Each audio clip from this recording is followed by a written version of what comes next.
A young black woman in a pressed blazer holds a glass of water at a hospital gala and asks, quietly, if she can sit at the reserved table. The event coordinator takes her arm. Staff entrance is around back. The room laughs. Then the chief of surgery walks over. That's the woman who saved my daughter's life. But that is only the beginning. Because what happens next? To the coordinator, to the hospital board, to this gala that raises $500,000 a year for a city that paid for the building, not one person in that ballroom sees coming. If you believe that dignity is not a dress code, stay. We have 17 receipts. But first, you need to meet the woman they tried to send around back, and you need to understand what she carried into that room long before anyone noticed her. I'm Blake. I uncover the stories that institutions hope you forget. This one happened in Vancouver, British Columbia. And bro, you need to hear this. Naomi Osei Darko is 31 years old. She holds a master's degree in trauma surgery from the University of Toronto. She completed a fellowship at Sunnybrook Health Sciences Centre. Before that, she spent 4 years as a medical officer with the Canadian Armed Forces. 2 of them deployed to Mali and Latvia. She has performed surgery in a field tent with generator power and a headlamp. She does not raise her voice in operating rooms. She has never been written up. Her morbidity rate is the lowest of any attending surgeon under 40 at St. Benedictine Regional Medical Center. None of that is what you need to know first. What you need to know first is Brampton, Ontario. A semi-detached house on a street that floods every spring. A mother named Celestine, who worked nights as a personal support worker, and came home smelling of antiseptic and old coffee. A father who ran a small printing shop 6 days a week and played the same Fela Kuti records every Sunday morning until the neighbors stopped complaining and started listening. Naomi grew up knowing 2 things with certainty. Money was careful, and careful was not shameful. She took the bus to school. She wore shoes until the soles split. When her class went to a science camp in Muskoka in grade 7, she did not go because the waiver form had a line for a deposit that her mother read twice and then set face down on the counter without explaining why. Naomi understood. She did not make it harder. She studied instead. Biology, chemistry, physics. She studied the way some people pray, consistently, without expecting an audience. She got into the University of Toronto on a merit scholarship. She graduated in the top 4% of her medical cohort. She joined the forces because they would pay for her residency and because she believed, she still believes, that service is not a sacrifice. It is a choice. She has never been told she does not belong somewhere until the night of the St. Benedictine Spring Gala. The gala invitation arrives 3 weeks before the event. Heavy cardstock, embossed lettering, a gold border that catches the light. The St. Benedictine Regional Medical Center Foundation Annual Gala. An evening of celebration, gratitude, and commitment to our community's future in healthcare. Tables start at $800 per seat. Dr. Elliot Rourke, Chief of Surgery, sends personal invitations to his surgical team. Naomi's arrives in her hospital mailbox on a Tuesday with a handwritten note in the margin. Wouldn't be the same without you there. She almost doesn't go. She owns one formal dress, navy, bought for a cousin's wedding in 2021. She tries it on the Sunday before and decides it will do. She is not a person who spends energy worrying about what room she walks into. She has walked into rooms that were on fire. A ballroom in Vancouver should not require a strategy. She arrives at 7:45, the Harbor Grand Hotel. Glass everywhere, light bouncing off the water visible through the west wall. 300 guests, champagne, a string quartet playing something that sounds like Vivaldi but isn't. The room smells like lilies and warm bread. Naomi checks her coat. She scans the room for Dr. Rourke's table, which his assistant said would be near the east stage.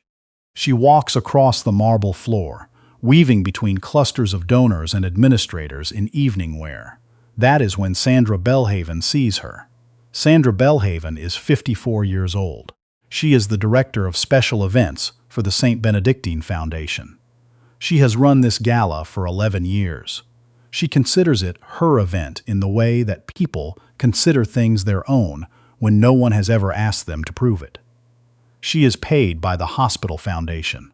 The foundation is funded by public donations and government grants. Sandra has never thought about that line very carefully. She spots Naomi near the east wall. Naomi is wearing the navy dress, low heels, a small bracelet. She is walking with the particular posture of a person who does not need to announce herself, which Sandra reads as something else entirely. Sandra crosses the room in 11 steps. She places her hand on Naomi's upper arm, the grip not rough but firm, the grip of someone who considers the gesture completely reasonable. Catering and service staff use the Seabird entrance. It's around the left side of the building. I'll have someone take you. Naomi stops. She looks at Sandra's hand on her arm. She looks at Sandra. I'm a guest. I'm Dr. Osi Darko, of course. Sandra does not release her arm. There's a staff staging area. I have an invitation. Naomi keeps her voice level. She pulls her arm back, not angry, controlled. The voice of someone who has trained herself to stay calm in situations that are trying very hard to make her not be. From Dr. Rourke. His surgical team is at table 9. I'm sure there's been some confusion. Sandra smiles. It does not reach her eyes. Why don't we just sort this out quietly, away from the... There is no confusion. The exchange lasts 40 seconds. Later, 2 Foundation board members will describe it in writing. A man named Hugh Corrigan, a retired judge, is standing close enough to hear every word. He does not intervene. He will think about that for a long time afterward. A server with a tray of champagne flutes turns away. A woman in a red dress shifts her gaze to her phone. The quartet plays on. Then Dr. Elliot Rourke, 62 years old, 27 years at St. Benedictine, walks from the direction of the bar. His tie is slightly crooked. He is holding water, not champagne, because he has a 7 a.m. bypass in the morning. He sees Sandra's posture. He sees Naomi's expression, the particular flatness that people who have been here before wear when they have decided to spend as little of themselves on this as possible. He covers the distance quickly for a man of his age. Sandra. His voice is quiet. Not a question. Sandra turns. Elliot, this is Dr. Osi Darko. She is the best trauma surgeon I have worked with in 20 years, and she saved my daughter's life in an operating room 14 months ago. He pauses. She's at my table. Sandra opens her mouth, closes it. Then she says, well, no one told me she was. Elliot looks at her the way surgeons look at a reading that doesn't make sense and says nothing else. Naomi does not stay. She thanks Elliot, tells him she will find him inside, and walks to the lobby. She sits for 7 minutes on a bench near the coat check. She breathes slowly, the way she was taught to breathe before procedure, the way she breathes when the situation is what it is, and panic would only make it worse. She goes back into the gala. She does not tell anyone what happened that night. By morning, someone else does. A Foundation volunteer named Bree Nakamura is 26 years old and has been recording on her phone since the moment Sandra's hand closed on Naomi's arm. The clip is 53 seconds. Bree posts it at 11:17 p.m. with a single caption. This just happened at the St. Benedictine Hospital Gala. The woman is a surgeon. She saved the chief of surgery's daughter's life. By 9 a.m. the next day, the video has 180,000 views. By noon, 400,000. By the time the evening news runs it at 6 p.m., 2 Vancouver television stations have led with it, and a national outlet has picked it up under the headline.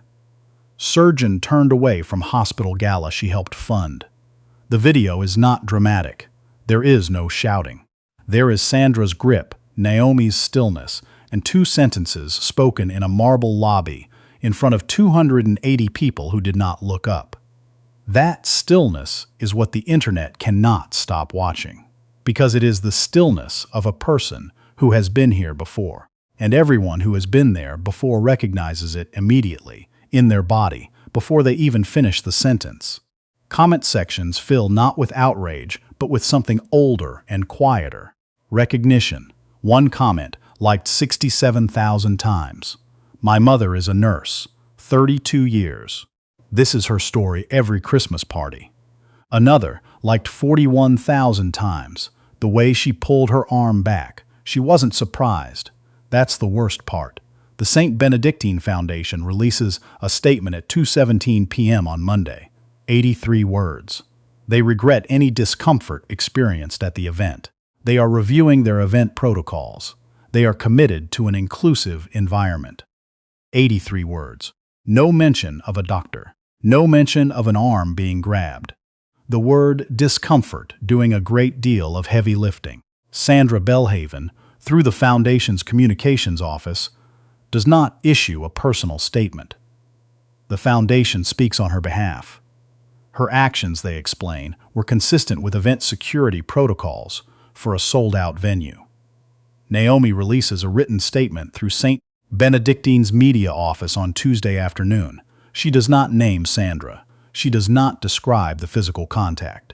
She does not perform outrage. The key line reads, "I have spent my career walking into difficult rooms and doing what needed to be done. On Saturday evening, I was asked to use the back entrance to an event I was invited to. I would like my patients and my colleagues to know that this does not change what I will do in every room I walk into." That paragraph travels further than the video clip. It is shared on its own, without context, by people who have never heard of St. Benedictine and never will. It is shared by nurses, by teachers, by service workers, by people who do not have a stage and do not want one, but who recognize the exact weight of that sentence. I have spent my career walking into difficult rooms. A radio host in Calgary reads it aloud on her morning program and then sits in silence for 5 seconds before moving to the weather. By Wednesday, the story has reached the level at which institutions begin to feel the floor shift under them. 3 pharmaceutical companies that co-sponsor the annual gala send emails to the Foundation's executive director. The emails are careful and corporate and say, essentially, the same thing. They are reviewing their partnership alignment. They will be in touch. Combined sponsorship value, $420,000. A Vancouver technology firm that donated the evening's audiovisual services quietly removes the gala from their portfolio page. The hospital's online donation portal sees a 22% drop in the week following the video. The Foundation's social media accounts, which normally post highlights from the event, have not posted since Saturday. And then a detail surfaces that nobody was looking for. St. Benedictine Regional Medical Center receives operating funding from the British Columbia Ministry of Health. In 2021, the hospital received a Community Health Access Grant worth $2.3 million, specifically for initiatives to expand equitable access to specialist care for underserved populations in Metro Vancouver. The Foundation's annual gala is the primary fundraising vehicle for the hospital's community health access programming. A journalist named Cassidy Ofogbu is 34 years old. She works for the Vancouver Investigator, a digital investigative outlet that publishes 4 long-form pieces a month and has won 2 national newspaper awards in 6 years. Before journalism, Cassidy worked in public health policy for the BC government. She knows how to read a grant file. She has been investigating the St. Benedictine Foundation for 4 months. Not because of the gala, because of a tip from a former Foundation staff member about whose names kept appearing on the donor recognition wall and whose names kept disappearing from the event invitation list. The gala video lands on a Monday. By Thursday, Cassidy has FOIPPA documents she requested in March. She builds her spreadsheet at her kitchen table. The St. Benedictine Foundation's Community Health Access Committee, membership applications, grant recipients, 12 years of records. She reads them twice. She runs the numbers twice. The gap does not close. Of 26 community health organizations that applied for Foundation partnership grants between 2011 and 2023, 19 were led by white executive directors. 16 were approved. Of 7 organizations led by Black, indigenous, or racialized executive directors. 2 were approved. The rejection letters in every case cite strategic alignment as the reason for denial. No appeal process, no rubric. A phrase that means whatever the committee decides it means, on the day they decide it. Cassidy cross-references the rejected organizations. Among them, a mobile dental clinic for Indigenous youth in East Vancouver that had been operating for 6 years on provincial funding alone. A mental health support service for West African immigrant women that served 300 clients a year. A nutrition program for Somali seniors in Surrey that applied 3 times and was told 3 times that the timing wasn't right. The Foundation's Community Health Access Committee has been chaired for 9 years by a man named Douglas Armitage. Douglas is 68 years old. He is a retired corporate lawyer who sits on 4 boards in Vancouver. He is the Foundation's longest-serving committee chair. His wife, Georgina, sits on the Gala Planning Committee, has for 11 years. Sandra Belhaven reports to the Gala Planning Committee. Cassidy pulls the next thread. The Community Health Access Grant from the BC Ministry of Health. $2.3 million. The grant application promises expanded specialist referral pathways for underserved communities, culturally competent outreach programming, and annual third-party equity audits. Cassidy contacts the ministry. She asks for any equity audit reports filed by St. Benedictine under the grant's reporting requirements. There are none, not one in 3 years. The ministry's grant compliance office confirms, after 2 follow-up emails and 1 phone call, that they have received no audit documentation from the Foundation since the grant was issued. The reporting requirement was listed as annual. 3 years have passed. The expanded specialist referral pathways exist in the grant application and nowhere else. Then the board minutes. Cassidy obtains 4 years of Foundation board meeting records. The phrase strategic alignment appears in the Grants Committee section of every set of minutes. In Q2 of 2022, the committee reports reviewing 8 partnership applications and approving 3. All 3 are organizations led by white executive directors. The other 5 are listed as deferred pending further review. None reappear in subsequent minutes. In Q4 of 2022, Douglas Armitage is recorded making a remark during open discussion. We must maintain the caliber of partnerships that reflects our founding mission. His founding mission. The St. Benedictine Foundation was established in 1988 by a group of donors whose names are on a wall in the East Lobby. The caliber that the founders of a 1988 Vancouver institution intended. That sentence does not need a comment. It explains itself. The phone rings on a Thursday evening. His name is Marcus Osei, no relation to Naomi, 51 years old, a former administrative coordinator at the St. Benedictine Foundation who left 18 months ago after what he describes, in a notarized affidavit reviewed by his lawyer, as a pattern of exclusionary direction from the Grants Committee. Marcus tells Cassidy that he was instructed, verbally, by the committee's staff liaison to flag grant applications from organizations without existing board connections to the Foundation. He understood without board connections to mean without existing relationships with Foundation donors, nearly all of whom were white and established. He was never given this instruction in writing. It was never in any policy document. It was given over coffee in a committee room in November 2020 and never spoken of again. There was no flagging system. There was no sticky note.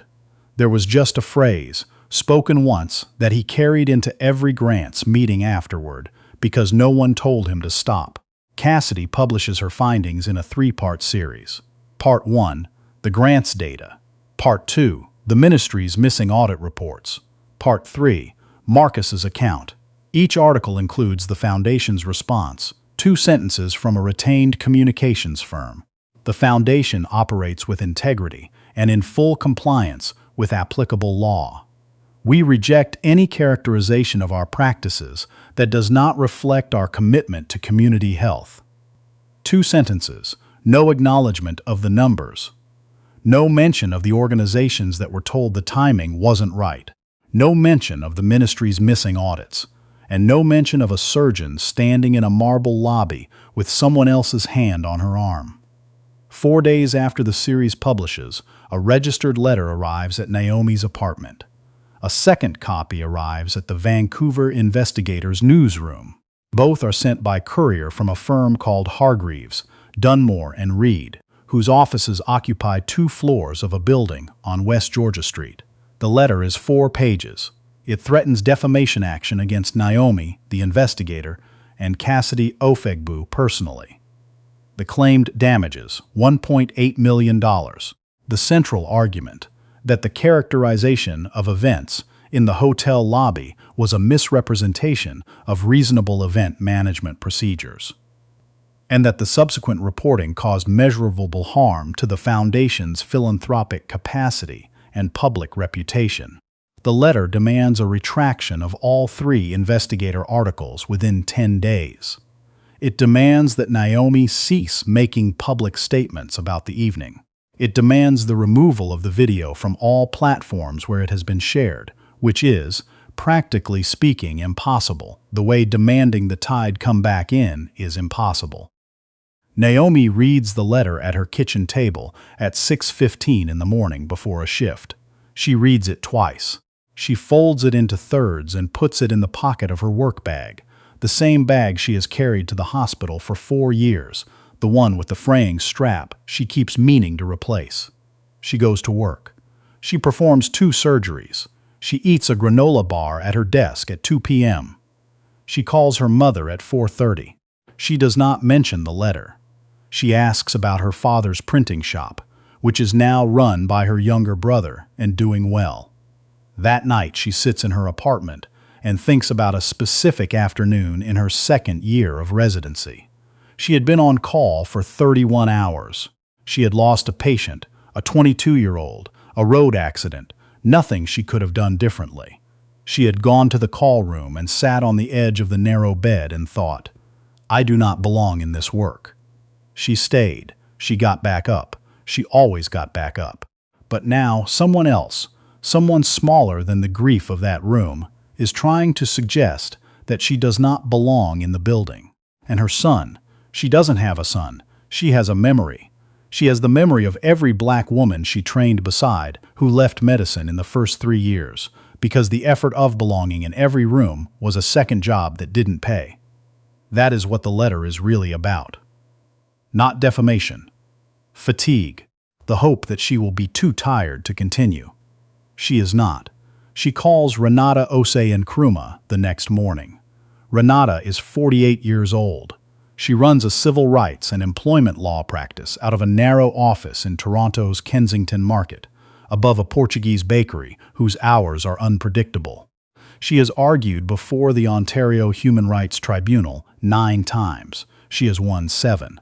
She takes cases from across the country when the math of what happened is clear enough and the institution large enough that the outcome would matter. She listens to Naomi for 50 minutes. She asks 8 questions, none of them easy. Then she gives her assessment in 1 sentence. We don't go after the woman. We go after the grant. Her strategy is precise. The individual act, Sandra's grip on Naomi's arm in a public venue, is a human rights complaint with real teeth. But the systemic evidence, the grants data, the missing audit reports, the board minutes, the coordinator's account, points at something larger, a hospital foundation receiving public health dollars while operating an internal structure that consistently excluded racialized community organizations from partnership funding. The legal target is not Sandra Belhaven. The legal target is the accountability gap between what the ministry's grant requires and what the foundation has delivered. Renata takes the case. She contacts the BC Human Rights Tribunal on Monday. She contacts the Ministry of Health's Audit Compliance Division on Tuesday. By Wednesday, she has filed a formal complaint under the BC Human Rights Code on Naomi's behalf, citing the incident at the Gala and the Grants Committee's documented pattern. That same week, an open letter begins circulating in Vancouver. addressed to the St. Benedictine Foundation Board and the BC Ministry of Health, signed by 211 residents, 41 healthcare workers, 19 representatives of community health organizations, 3 city councilors, a retired BC Supreme Court justice, and the signatures that land hardest, the executive directors of the Mobile Dental Clinic, the West African Women's Mental Health Service, and the Somali Seniors Nutrition Program. The ones who were told the timing wasn't right. The open letter's final line: public health money must reach the public it was granted to serve. 11 foundation donors resign their membership. Their letters vary in length and tone, but say the same essential thing. They believed they were supporting community health. They now know more about what that word community was understood to mean. They cannot continue. Dr. Elliot Rourke submits a personal statement to the Foundation Board.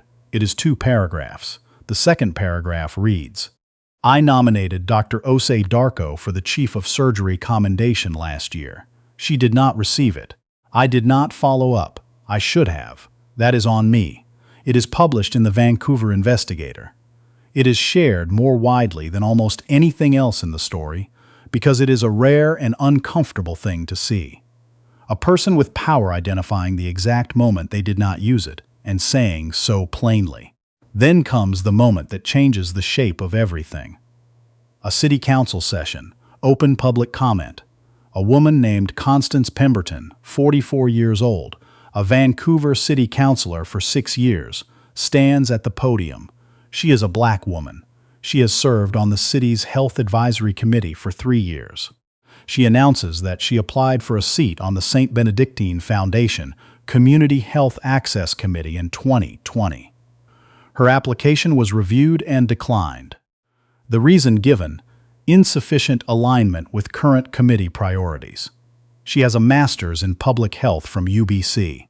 She has spent 6 years working on health equity policy for the city of Vancouver. She looks up from her notes. I don't tell you this for sympathy. I tell you because if my application didn't align, the committee should explain what they were aligned to, and the ministry should explain why they kept sending money without asking. The chamber goes quiet. Not the polite quiet of routine, the uncomfortable quiet of people processing what it means for a city councilor to be standing at a podium saying this. Cassidy Ofogbu, in the press gallery, cross-references Constance's disclosure against the documents.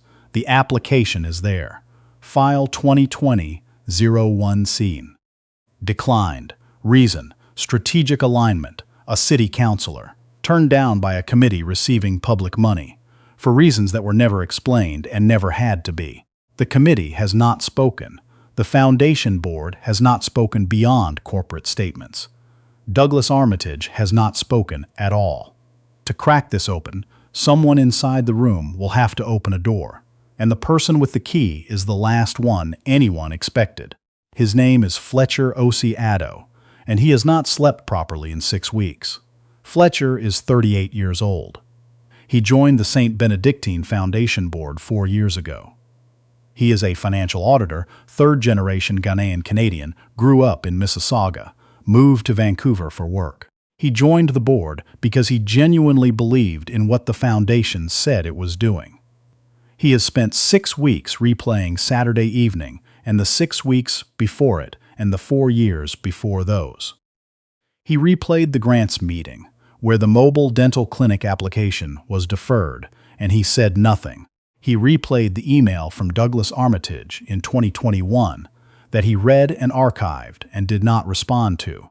He replayed every moment where the numbers were in the room and he understood them and kept quiet because he was new, because he was the only person at the table who looked like him, because he told himself that staying was how you changed things from inside. He was wrong. Staying without speaking is not inside work. It is just staying. On a Thursday night, Fletcher sends an encrypted message to Cassidy Ofogbu.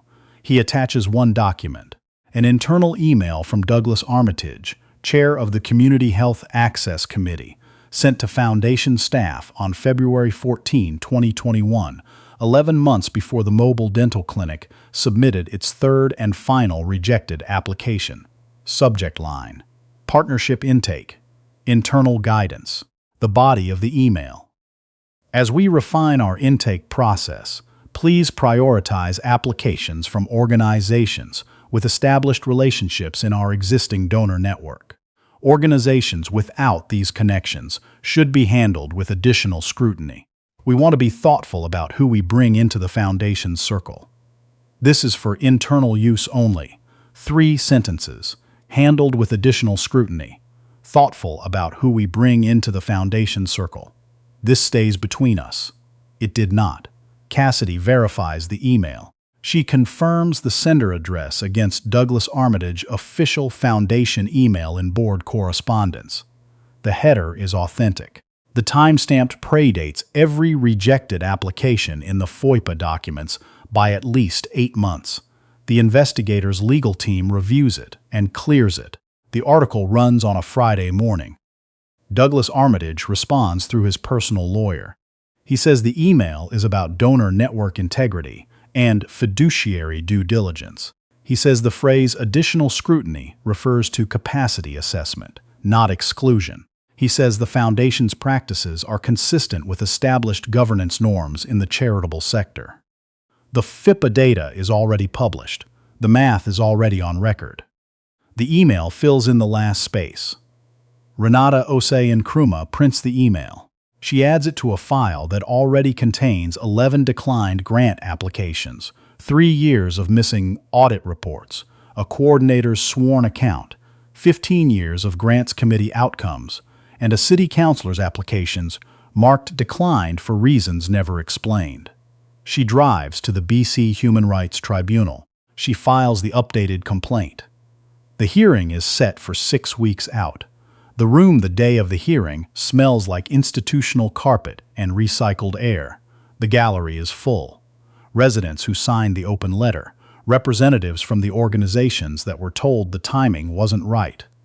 4 journalists, 2 sketch artists, Foundation board members in dark suits who sit together and do not speak. The adjudicator is a woman named Helen Suey, 57 years old, appointed to the tribunal 9 years ago, known for reading every submission with the kind of attention that makes lawyers rewrite their arguments 3 times before submitting. Renata Nkrumah presents the case in 4 movements: the public grant and the missing audits, the grants committee's documented outcomes over 12 years, the coordinator's account of verbal direction to apply additional scrutiny. The internal email, sent 14 months before a surgeon was grabbed by the arm in a hotel lobby. She places each document on the table. The stack is not dramatic. It is just dense with evidence that adds up to one thing. The Foundation's lawyer presents their case. The Foundation is a private body. Its partnership decisions are discretionary. The ministry's reporting requirements are a matter between the Foundation and the ministry, not subject to human rights adjudication. The Gala incident was a miscommunication in a crowded event. Adjudicator Tsui does not interrupt. She writes 4 notes. Then she calls Sandra Belhaven. Sandra has been subpoenaed. She sits in the gallery in a gray suit, her posture controlled, her expression composed. She takes the stand and is sworn in. Renata's questions are measured. She asks Sandra to describe her role at the Foundation. Sandra describes it: event management, donor relations, maintaining the standards of the gala. Renata asks Sandra to describe what happened at 7:45 on the evening of the gala. Sandra uses the words from her prepared statement. She did not recognize the guest. She was concerned about event capacity. It was a misunderstanding that she deeply regrets. Renata places the internal email on the stand. Ms. Belhaven, you have reported to the Gala Planning Committee for 11 years. Please tell the tribunal whether you have ever received internal guidance about which guests or participants required additional scrutiny. Sandra looks at the document. Her hands are very still. She is a person who has learned to make her hands still when she is frightened. But her jaw moves once tightly, and then she says, I don't recall receiving specific guidance in writing. The word specific does a great deal of work in that sentence. The tribunal notes it. Helen Sui reviews the submissions for 28 minutes. She reviews the grants data, the ministry documents, the coordinator's account, and the email. She asks the foundation's lawyer one question. Can you provide documentation of any equity audit conducted by the foundation in the 3 years since receiving the Community Health Access Grant? The lawyer says they are in the process of compiling that documentation. Sui writes her ruling. The tribunal finds that the evidence supports a pattern of systemic exclusion in the Foundation's grant-making practices inconsistent with the purposes of publicly funded health equity programming. The tribunal orders a full independent audit of the Foundation's Community Health Access Grants process to be completed within 90 days and submitted to the BC Ministry of Health. The tribunal further finds that the evidence supports a prima facie case of discrimination in the events of the gala evening, and orders the parties to mediation within 30 days. The Ministry of Health issues a statement the same afternoon. Pending audit completion, disbursement of the Community Health Access Grant is suspended. Douglas Armitage resigns from the committee chair that evening. Sandra Belhaven's contract with the foundation is not renewed. The board announces a governance review. Naomi is not in the room when the ruling is read. She is in a hospital, in surgery, doing what she came to do. Her registrar texts her at 4:17 p.m. with 2 words, "It's done." She finishes the procedure. She briefs the family. She writes her notes. She washes her hands at the sink outside the operating room and looks out the small window at the gray Vancouver afternoon and breathes. Her statement, released the next morning, is 1 paragraph. She does not describe the evening of the gala. She does not mention Sandra. She does not catalog what was won. She writes, "I became a surgeon because I wanted to walk into the hardest room and be useful. That has not changed. What I hope changes is the number of people who have to spend half their energy proving they belong in the room before they can do the work they came to do." On the Saturday 2 weeks after the ruling, a group of Vancouver health workers, community organizers, and neighborhood residents hold a gathering in Trout Lake Park. Long tables, potluck, paper plates, someone's uncle on a portable speaker playing something between high life and R&B. Naomi comes in a jacket and sneakers, no blazer, no credentials. She fills a plate from a table covered with food, brought by the organizations whose grant applications had been declined: the dental clinic, the seniors nutrition program, the women's mental health service, every one of them showing up with trays. She sits with people she doesn't know. She eats rice and stew, and someone's jerk chicken that is not quite hot enough but is excellent anyway. She laughs at a joke she didn't fully hear the beginning of. Nobody touches her arm. Nobody asks her to go around back. Dr. Elliot Rourke is at the other end of the table with his daughter, who is 24 and healthy, and would not be here without the surgeon sitting 20 feet away. He watches Naomi reach for a piece of bread, watches her laugh at something, watches her just be a person at a table in a park on a Saturday in the city she chose to serve. His daughter asks him what he's thinking. He says, "I should have said something sooner." She nods. "Yeah, but you said it." A hospital foundation is not the only institution in this city receiving public money and deciding privately who belongs in its circle. It is not the only one in this province. The question that Constance Pemberton asked at City Council, "If my application didn't align, explain what you were aligned to," is being asked tonight in other chambers, other boardrooms, other grant committee rooms where the carpet is quiet and the decisions are made by people who have never had to prove they belonged there. We will be listening. If this story stayed with you, share it with someone who needs to hear it. Leave a comment. Tell us about the room you were asked to leave before you'd had the chance to show what you came to do.